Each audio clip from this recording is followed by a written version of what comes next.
एक प्राचीन थडग्याच्या आत हजारो वर्षापासून लपलेला सोन्याचा खजिना सापडला, पण त्यासोबतच सापडले 32 मृतदेह. नेमकं हे रहस्य काय?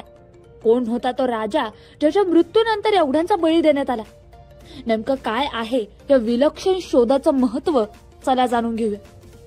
तर पनामा सिटी पासून 110 मैल दूर एल कॅनो आर्किओलॉजिकल पार्क मध्ये एक ऐतिहासिक उत्खनन सुरू आहे. संशोधकांना इथे सापडले आहे तब्बल 1200 वर्ष जुना थडगा, जिथे कोकल संस्कृतीतील एका प्रतिष्ठित नेत्याला दफन करण्यात आलं होतं. पण त्यासोबतच मिळाले आहे 32 मृतदेह, जे बळी गेलेल्या व्यक्तींचं असल्याची शक्यता व्यक्त केली जात आहे. ही अत्यंत दुर्मिळ आणि ऐतिहासिक दृष्ट्या महत्वाची कब्र आहे.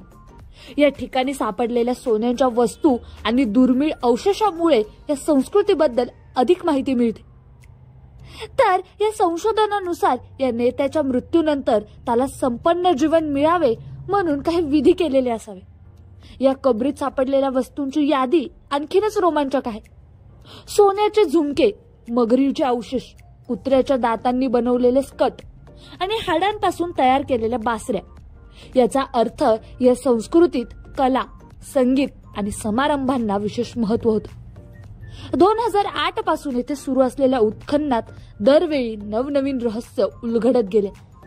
ही कहाणी केवळ संपत्तीची नाही, तर त्या काळातील एक वेगळीच जीवन दृष्टिकोन दाखवते. एका नेत्याच्या मृत्यूसोबत 32 जणांचा बळी देण्याची प्रथा काय दर्शवते? हा शोध इतिहासातील एक मोठं गूढ उलगडतो. अजूनही किती रहस्य या उत्खननातून बाहेर पडणार? या प्राचीन जगाच्या गूढ इतिहासाची आणखीन किती रहस्य उलगडणार आहेत?